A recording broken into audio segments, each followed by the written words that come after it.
பேரை பெருமைப்படுத்துவேன். நம்மை சிறுமைப்படுத்துகிற தேவன் கிடையாது. நீங்க எந்த நிலைமையில இருந்தாலும் உங்களை என்னையும் அவர் பெருமைப்படுத்துகிற தேவன். இங்க நகோமிக்கு கர்த்தர் என்னை சிறுமைப்படுத்தி சர்வ வல்லவர் என்னை கிளேசப்படுத்தி இருக்கையில் நீங்கள் என்னை நகோமி என்பானேன். இந்த டயலாக்கை நான் ஏற்றுக்கிட மாட்டேன். அவங்க சிறுமப்பட்டிருக்கலாம், அதை நான் தப்பு சொல்ல வரல. ஆனால் கர்த்தர் நகோமியை சிறுமைப்படுத்தவில்லை. Price God. அவர் சொல்றாரு, நான் உன் பேரை பெருமைப்படுத்துவேன். நம்மை சிறுமைப்படுத்துகிற தேவன் கிடையாது. நீங்கள் எந்த நிலைமையில் இருந்தாலும் உங்களை என்னையும் அவர் பெருமைப்படுத்துகிற தேவன். இந்த வெளிச்சத்துக்கு சபை வரணும், ஊழியர்கள் வரணும், தேவ பிள்ளைங்க வரணும். வர வர சபை இந்த உலகத்திற்கு மேலாய் எல்லா விதத்திலும் உயர்த்தப்பட்டிருக்கும். அப்பொழுது சாதிகள் இதனிடத்திற்கு ஓடி வருவார்கள், ஓடி வருவார்கள், இதை நாடி வருவார்கள், இதை தேடி வருவார்கள். Praise God.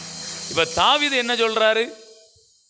கர்த்தர் என்னை சிறுமைப்படுத்தினார்னா சொல்லி முடிகிறாரு, என் சிறுமையிலே. கமா என்னது? தாவீது சிறுமைப்பட்டாரன்னா சிறுமைப்பட்டார். இதெல்லாம் நீங்க வேற லெவல்ல எடுக்கணுங்க. அவர் சொல்றாரு, என் சிறுமையிலே நான் 1,00,000 தாலந்து பொன்னை தேவனுடைய ஆலயத்தை கட்டுவதற்காக என் சிறுமையிலே நான் 1,00,000 தாலந்து பொன்னை சவதரித்தேன்னு சொன்னாரு.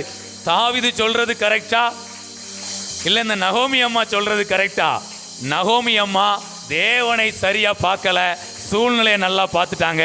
தாவீது சூழ்நிலையை சரியா பார்க்கல, தேவனை நல்லா பார்த்துட்டாரு.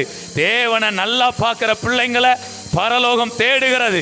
இந்த கடைசி நாட்களிலே சூழ்நிலையை பார்த்து அதை அறிக்கை பண்ணுகிறவர்கள் அல்ல, உபத்திரவத்தை பார்த்து அதை மேன்மைப்படுத்துகிறவர்கள் அல்ல, இவற்றில் நின்று விடுதலையாக்கி உயர்த்தி வைக்கிற அந்த தேவனை உயர்த்துகிற ஒரு புத்திர சுவிகாரத்தின் ஆவியை உடைய ராஜ்யத்தின் புத்திரர்களை பரலோகம் தேடுகிறது, லொக்கேட் பண்ணுகிறது.